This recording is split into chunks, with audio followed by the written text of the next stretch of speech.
पेसाले एक कुशल शिक्षक बाबुबाजेले गरिआएको पेसा मूलत कृषि नै, तर सधैँ केही न केही नयाँ प्रयोग गरेर काम गर्ने हुटुटी भने भइरहने।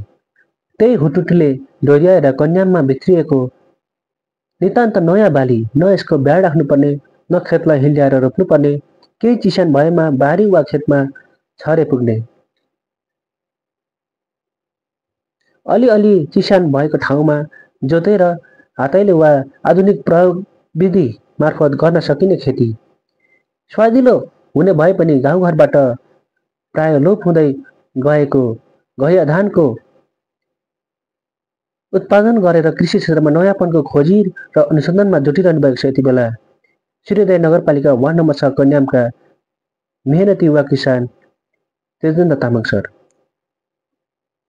उहाँसँग यस विषयमा गरिएको यो कुराकानी अब तपाईहरु समक्ष प्रस्तुत गर्न लागिरहेका छौँ।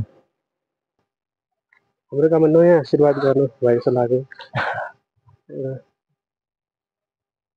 यस किसिमको धान उत्पादन गरेर धेरै यसको लागि तपाईले कसरी प्रेरणा पाउनुभयो वा कुन सोचले सुरु गर्नुभयो? यो चाहिँ अब यो हाम्रो क्षेत्रमा विशेष गरी नगदे बाली चिया मात्रै छ हैन सर। अब चियाको पनि दामहरू अलिकति घट्दै जाँदा कृषकहरू निराशा भइरहेको देखिन्छ। अनि हामीले जति नै कमाएर गर्ने भनेको खानुको लागि रहेछ। अनि त्यसले गर्दा यो खोज्दै जाँदा यो पश्चिम क्षेत्रमा यो धान गहिया हो क्यारे, यसको निकै धेरै नै खेती गरेको पाइयो पाखामा। अन्त यो हुन्छ कि हुँदैन भन्ने हिसाबले यो चाहिँ डेमोको लागि 1.5-2 किलो जस्तो ल्याएर रोपियो। अब फल्नु चाहिँ फलेको देखियो। अब यसको स्वाद कस्तो हुन्छ अनि दाना पनि राम्रै लाग्यो भने चाहिँ सबैले अर्को पटकदेखि चाहिँ सबै मिलेर गाउँलेले नै रोप्यो भने यो पनि एउटा वैकल्पिक खेती हुन्छ कि अहिले चाहिँ यो डेमोन्स्ट्रेसनको लागि मात्रै हो भन्ने हिसाबले गरिरहेको छ सर। अब प्रेरणा त त्यही हो। यो यसो नयाँ काम गर्दाखेरि चाहिँ कस्तो भने अरू हामी त अब कृषिमा त्यत्रो लामो समय दिनु भ्याइँदैन, तर जो कृषि नै गरेर जीवन बिताउने हाम्रो दाजुभाइ दिदीबहिनीहरूले अथवा हाम्रो गाउँलेहरूले चाहिँ यो गर्नुभयो भने यो पनि एउटा वैकल्पिक खेती हुन्छ कि जस्तो लागेर यसलाई यसो डेमो गरेको है सर मैले खासै।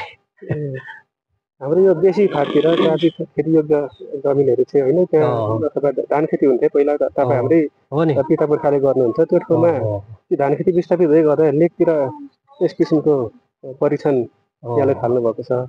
पक्कै पनि यो एउटा अत्यन्तै सकारात्मक थालनी हो र यसबाट तपाईँले के अपेक्षा राख्नु भएको छ? यो तपाईँले यसलाई सफल बनाउनु भयो भने यसलाई के समग्र गाउँभरि नै विस्तार गर्ने एकदम पहिलो कुरा चाहिँ हो केही जनशक्ति तथा यसलाई यो उत्पादनलाई चाहिँ बढावा दिने किसिमले केही सोच्नु भएको छ कि? एकदम एकदम सर। पहिला हामीले बेसीमा चाहिँ अलिक दुःख पर्थ्यो यसलाई भन्दा बढी। अहिले मेरो यसो एक्सपिरियन्स हेर्दाखेरि त्यतिखेर चाहिँ त्यो खेतमा खेत तयार गर्नुलाई पनि टाइम लाग्ने, बिउ बिजन लाएर पनि त्यसलाई धेरै टाइम दिनु पर्थ्यो। तर यो चाहिँ यसो पाखामा हेर्दाखेरि त्यत्रो धेरै मेहनत गर्नु नपर्ने, मल सुरुमा जति लायो त्यही मलले काम दिँदो रहेछ। बिचमा त अब यसलाई लाउने ठाउँ पनि खासै नहुँदो रहेछ। अब यो राम्रो उत्पादन भयो भने चाहिँ हाम्रो सबै कृषि गर्ने साथीहरूले तपाईँ हामी मिलेर गाउँभरि नै यसको बिजन चाहिँ बाँडेर नि धेरै लगाउनु पर्छ कि भन्ने सोचमा छौँ। सबैलाई यसो लु गरौँ है भनेर उत्प्रेरणा दिनुपर्छ होला। किनभने हामी त अब कृषि नैमा अलिक टाइम दिनु सकिँदैन पनि अनि अब यो सबै बाली लगाउने ठाउँ पनि अब थोरै थोरै छ। त्यसले गर्दा यो अहिले डेमो चाहिँ भइरहेको छौँ। यहाँ तपाईँले अर्को प्रसङ्ग पनि गर्न चाहे। तपाईँले कृषि क्षेत्रमा कुरा गर्दाखेरि अर्को भर्खरै एउटा नयाँ उत्पादन स्ट्रबेरी खेतीको पनि एउटा परीक्षण गर्नुभएको थियो। त्यसमा चाहिँ कस्तो अनुभव सँगाल्नु भयो? स्ट्रबेरी पनि धेरै राम्रो हुँदो रहेछ हाम्रो क्षेत्रमा। दुःख अलिक बढी गर्नुपर्छ त्यसलाई चाहिँ। तर दुःख भन्दैमा त्यसलाई त्यो कीटनाशक अनि अन्य किसिमको मल रासायनिक चिजहरू चाहिँ लाउनु नपर्दो रहेछ। पानी अलिक बढी लाउनु पर्यो। काम गर्नु चाहिँ सहजै हो त्यो पनि। त्यो पहिला मैले परीक्षण गरेँ, त्यो चाहिँ सफल भयो हाम्रो क्षेत्रमा। स्ट्रबेरी नै खेती गरेर बाँच्न चाहने कोही कृषकले गर्न सक्नुहुने रहेछ भन्ने प्रमाणित भयो यहीँबाट। अब यो चाहिँ दोस्रो डेमो हो मेरो। पहिलो चाहिँ स्ट्रबेरी यहाँ हुन्छ हुँदैन भनेर डेमो गरियो 3 साल भयो।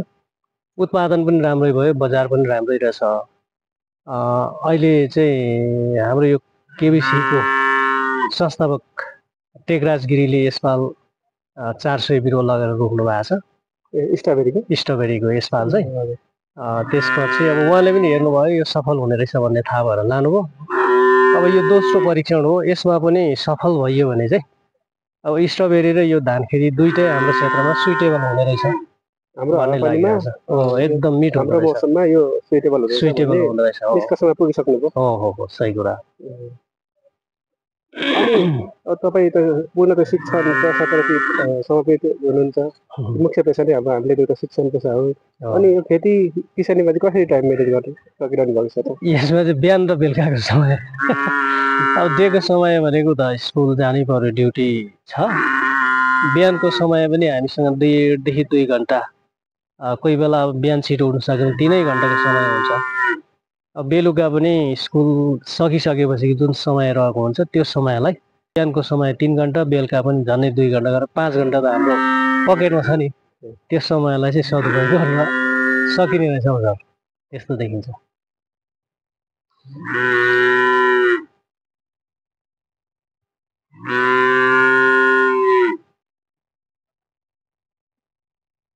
यो जुन धान उत्पादन थाल्नु भएको छ यसको लागि तपाईँले सम्बन्धित क्षेत्र अथवा भने कृषि शाखा अथवा कृषि ज्ञान केन्द्र आदिबाट चाहिँ के कस्तो सहयोगको अपेक्षा राख्नु भएको छ त? अथवा यसलाई सफल भइहाल्यो भने त्यो निकायले चाहिँ केही गरिदियोस् भन्ने सोच्नु भएको छ? उहाँहरूले चाहिँ अब प्राविधिक सहयोग गरिदिनु भयो, सल्लाह सुझाव दिनुभयो। अब यसलाई पनि विभिन्न रोगहरू लाग्दो रहेछ, कहीँ पहेँलो भएको देख्यो, खनेर हेर्दा चाहिँ खुम्ले हुँदो रहेछ। अब हो त्यो निर्मूलीकरणको विषयमा अब यसलाई अलिकति कुन अल्टिट्युडमा हुनसक्छ भनेर अब त्यो सर्वेक्षण त उहाँहरूले गर्ने विषय रह्यो। अब त्यसले गर्दा हामीले त मात्रै यसलाई एउटा परीक्षण मात्रै गर्यो। यो परीक्षण सफल भएपछि यसलाई विस्तार गर्ने योजना लिएर आउने अब यो प्राविधिक शाखाबाट कृषिबाट चाहिँ यसलाई प्रमोट गर्नुको लागि मैले त यो डेमो मात्रै हो। तर अब यहाँको कृषिमै जीवन बिताउने अरू कृषकहरूलाई चाहिँ यो हुने रहेछ है भनेर उहाँहरूले अझै योभन्दा राम्रो खालको अथवा योसँग मिट हुने खालको अन्य पनि बाली हुनसक्छ। त्यसको विषयमा चाहिँ उहाँहरूले हामी जस्तो यो क्षेत्रमा अहिले चाहिँ एउटा बिना विकल्प चाहिँ खेतीमा लागेको मान्छेहरूलाई यो विकल्प सहितको चाहिँ उपायहरू दिनुभयो भने बेस्ट हुने रहेछ। त्यसो गर्दा चाहिँ अब यो कृषि जीवन पनि अथवा चाहिँ जो कृषिलाई हेर्ने एउटा दृष्टिकोण छ नि त्यो पनि माथि उठ्थ्यो कि जस्तो लाग्छ क्या। अब अहिले त समग्रमा हेर्ने भने कृषिमा लाग्ने भनेको अलिकति फोहोरसँग खेल्ने मान्छे होइन, अनि समाजमा हेर्ने दृष्टिकोण पनि अलिकति न्यून आय भएको भन्ने खालको त बुझाइ हुन्छ नि, त्यो चाहिँ होइन रहेछ। यो कृषिमा चाहिँ बचेको समय जसले दिए पनि हाम्रो चाहिँ साइड बिजनेसको रूपमा चाहिँ हुन सक्ने रहेछ क्या। किनभने हामीले पनि यसलाई त पूर्ण रूपमा दिउँसोको समयमा दिन सकेका छैन। बिहान बेलुकाको यसो बचेको 1-1.5 घन्टाको समयतिर यतिको हुँदो रहेछ भने अब यही क्षेत्रमा संलग्न मान्छेले त धेरै गर्न सक्छ हामीले भन्दा होइन। त्यसले गर्दा उहाँहरूको लागि चाहिँ अब कृषिबाट सेवा चाहिँ अब जस्तो प्राविधिक सेवादेखि लिएर बिउ बिजनको कुराहरू पनि सहुलियत रूपमा अथवा खोजी अनुसन्धान गरेर उहाँहरूलाई यो गर्नुहोस् है भनेर सल्लाह सुझाव चाहिँ त्यहाँ त्यो क्षेत्रबाट भयो भने राम्रो हुन्थ्यो कि जस्तो लाग्छ कि मलाई चाहिँ। हजुर, पक्कै पनि यहाँले कृषि विषयलाई एउटा निरस विषयको रूपमा अहिलेका पुस्ताले लिइरहेको भन्ने आशय व्यक्त गर्नुभयो। पक्कै पनि भइरहेको त्यही रहेछ। यो किन भएको होला, के यस विषयमा केही अध्ययन अनुसन्धान गर्नु भएको छ?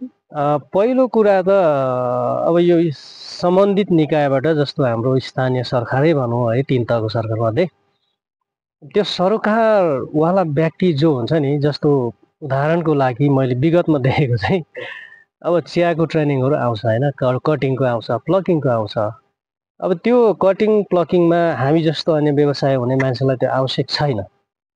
त्यो चाहिँ कचिङै गरेर प्लकिङै गरेर चियाइ रोपेर जिन्दगी बिताउने त्यसैमा चाहिँ आश्रित मान्छेहरू हुनुहुन्छ नि त। हो त्यस्तो खालको मान्छेहरूलाई चाहिँ सेलेक्ट गरेर चाहिँ लानु सक्यो भने प्रमोट हुनसक्छ। अब अहिले भएको चाहिँ त्यही छ। अब एउटा चाहिँ जस्तो मानिलिउँ कुनै धान भनौँ अथवा कुनै बाली नगदे बाली भयो अथवा चाहिँ खाद्य बाली भयो, त्यसको ट्रेनिङ भनेको चाहिँ 5 स्टार होटलमा होइन कि त्यो फिल्डमै गएर गर्नु पर्यो एउटा कुरा। अब दोस्रो कुरा चाहिँ के हो भने हामी जस्तो अन्य पेसामा भएको मान्छेले पनि यसलाई साइड समय दिएर चाहिँ गर्न सक्यो भने एउटा उदाहरणीय काम पनि हुन्छ कि। किनभने यसमा चाहिँ अब सामान्य मान्छे मात्रै लाग्ने, न्यून आय हुने मान्छे मात्रै बस्नुपर्ने, अनि अन्य पेसाबाट चाहिँ गर्नु नसकेको मान्छे मात्रै बस्नुपर्ने खालको चाहिँ त्यो वातावरण देखिन्थ्यो नि। अब त्यो चाहिँ हटेर जान्छ कि जस्तो लाग्छ कि मलाई चाहिँ।